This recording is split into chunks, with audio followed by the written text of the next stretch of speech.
प्रिय भैया बहन, आप कैसे हैं। आज के ऑनलाइन क्लास में आपका स्वागत है। सर्वेषां शुभम भूयात्, शुभम करोतु कल्याणम। बच्चों, मैं रीतिकाल के प्रमुख कवि और उनकी रचना तथा रीतिकाल की प्रमुख प्रवृत्तियाँ।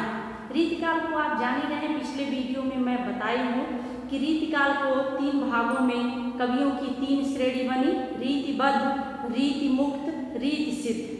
तो उसमें कौन से कवि किस काल उसमें किस कैटेगरी में है इसे भी बता दी हूँ।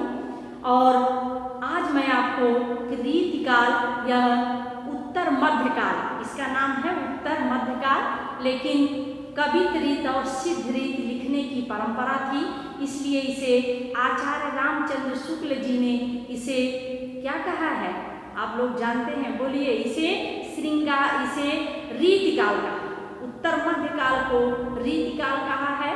और सुखदेव बिहारी जी ने इसे अलंकृत काल कहा है, और यह श्रृंगार काल भी इसका नाम है। तो आज हम लोग इसमें कौन से कवि, प्रमुख कवि और उनकी रचना, और वह रसवादी हैं कि अलंकारवादी हैं, इसे तरह से आप पढ़िए और ध्यान से वीडियो को देख करके, क्योंकि बच्चों रीतिकाल में अधिकांश कवि जो है वह आश्रयदाता राजाओं की प्रशंसा करते हैं। जैसे वीर गाथा काल में, इस काल में भी आश्रयदाताओं की प्रशंसा में काव्य लिखा गया, इसलिए अलंकारिक है, रसवादी है, श्रृंगार प्रधान रचना हुई।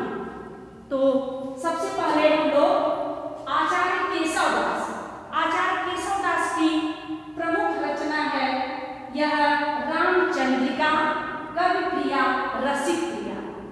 कविप्रिया और रसिकप्रिया श्रृंगारिक रचना है। कविप्रिया और रसिकप्रिया कैसी रचना है, ध्यान से सुनिए, यह श्रृंगारिक रचना है। आचार्य केशवदास रामचंद्रिका, कविप्रिया, रसिकप्रिया। कविप्रिया और रसिकप्रिया श्रृंगारिक रचना है। यह अलंकारवादी कवि है। कैसे कवि हैं, अलंकारवादी हैं। जैसे भाव पक्ष नहीं बल्कि कला पक्ष को दिखाते थे। कठिन काव्य का प्रेत भी काव्य इनको कहा जाता है, किसे, केशवदास जी। अब दूसरे कवि हैं महाकवि भूषण। भूषण जी के लिए यह भी है कि भूषण ही रीतिकाल के एक ऐसे कवि हैं जिन्होंने सरस्वती को श्रृंगार के कीचड़ से निकालकर वीर रस की गंगा में नहलाया। यह वीर रस के कवि हैं, रसवादी भी इनको कहा जा सकता है। तो वीर रस के कवि हैं महाकवि भूषण। इनकी रचना है शिवराज भूषण, शिवा बावनी, छत्रसाल दशक। तीसरे नंबर मतिराम त्रिपाठी। मतिराम त्रिपाठी यह रसराज, ललित ललाम तथा सतसई श्रृंगार लक्षण। सतसई मतलब बिहारी जी की सतसई नहीं है, इनकी भी सतसई एक रचना है। फिर से सुनिए, मतिराम त्रिपाठी जी की रचना है रसराज। रसराज नाम से श्रृंगारिक रचना समझ रहे हैं। ललित ललाम, सतसई, श्रृंगार लक्षण श्रृंगार। अब है बिहारी लाल। बिहारी जो रीत सिद्ध कवि हैं, ध्यान में रखें, बिहारी जी और द्विजदेव, यही दोनों कवि रीत सिद्ध कवि हैं। सतसई यह 713 दोहों का संग्रह है। बिहारी सतसई में कितने दोहे हैं, 713। 713 दोहे श्रृंगार रस की रचना है।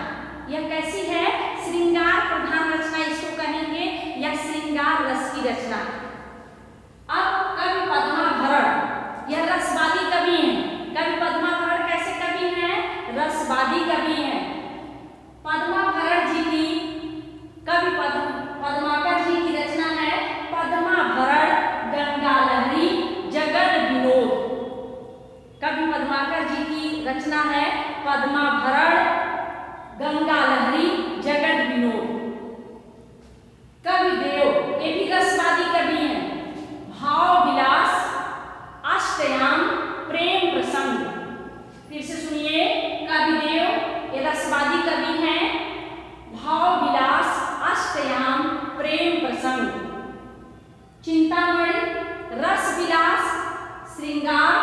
मंजरी।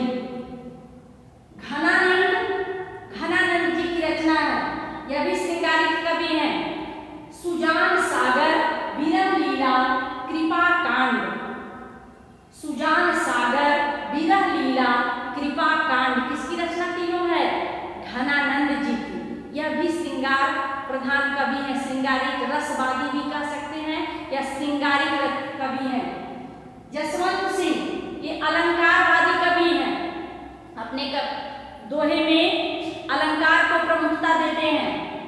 भाषा भूषण और भाषा भूषण इनका जो है 212 दोहे का संग्रह। कितने दोहों का संग्रह है? 212। भाषा भूषण यशवंत सिंह के 212 दोहे का संग्रह है।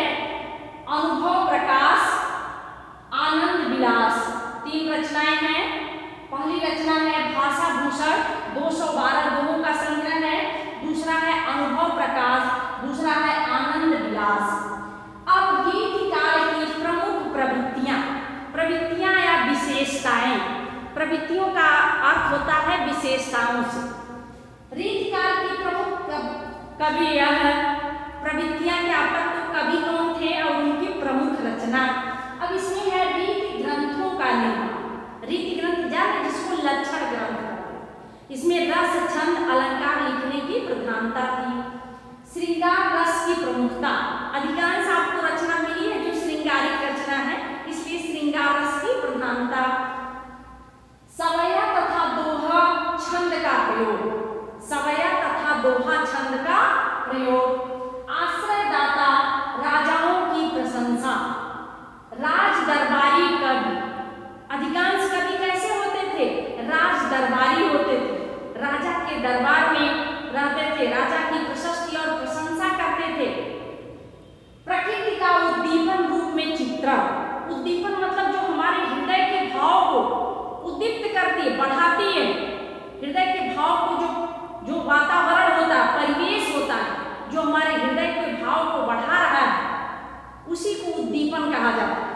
इसमें उद्दीपन के भी भेद होते हैं, वो तो रस में जब आप पढ़े हैं, वीडियो पिछले भी देख लीजिएगा, रस पढ़ाई तो उसमें उद्दीपन विभाव, आलम्बन विभाव पढ़ाई। प्रकृति का उद्दीपन रूप में चित्रण, तो प्रकृति का उद्दीपन रूप में चित्रण किया गया है। श्रृंगारिक रचनाएं हुई हैं तो स्वाभाविक बात है ये होगा। कला पक्ष पर अधिक बल, कला पक्ष पर अधिक बल दिया गया है तथा ब्रज भाषा की प्रतिष्ठा का व्यापक प्रसार। किसी भी भाषा या दोहा छंद का जब ज्यादा प्रयोग होता है तो उसका प्रचार प्रसार क्या होता है? स्वतः बढ़ता है। अब फिर से एक बार सुन लीजिए। रीति ग्रंथों का निर्माण, दूसरा श्रृंगार रस की प्रमुखता, तीसरा सवया तथा दोहा छंद का प्रयोग, राज दरबारी कवियों की प्रमुखता, अधिकांश कवि राज दरबारी होते थे। आश्रयदाता राजाओं की प्रशंसा, प्रकृति का उद्दीपन रूप में चित्रण, कला पक्ष पर अधिक बल, ब्रज भाषा की प्रतिष्ठा पर व्यापक प्रसार। ध्यान से इस कोई भी अगर आपसे पूछता है कि रीति काल में कैसे दोहा छंद क्या लिखा जाता था? दोहा, कवि, सवया तथा मुक्तक छंद लिखने की प्रचलन था। दोहा, कवि, सवया तथा मुक्तक छंद लिखने का प्रचलन था। कब? रीतिकाल।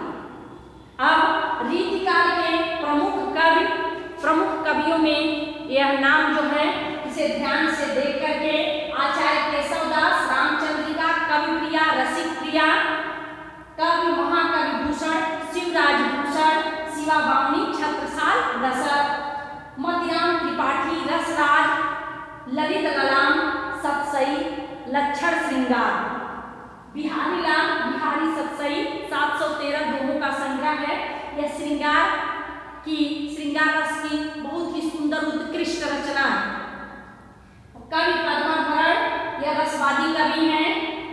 पद्माभरण, गंगा लहरी, कवि पद्माकर, पद्माभरण, गंगा लहरी, जगत विनोद। कविदेव रसवादी कवि हैं। भाव विलास, अष्टयाम, प्रेम प्रसंग।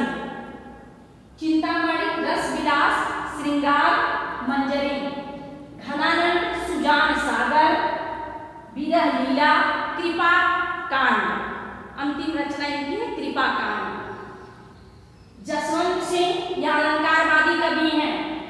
भाषा भूषण 212 दोहों का संग्रह है। दोहे भाषा भूषण 212 दोहों का संग्रह है। अनुभव प्रकाश आनंद विलास यह प्रमुख कवि, उनकी रचना तथा रीतिकाल की प्रमुख प्रवृत्तियों का यह वीडियो है। बच्चों इसे देख करके ध्यान से फिर अपनी कॉपी में इसे अवश्य लिखें। रीतिकाल में बच्चे कंफ्यूजन में हो जाते हैं कि रीतिबद्ध कौन से कवि हैं, रीति मुक्त कौन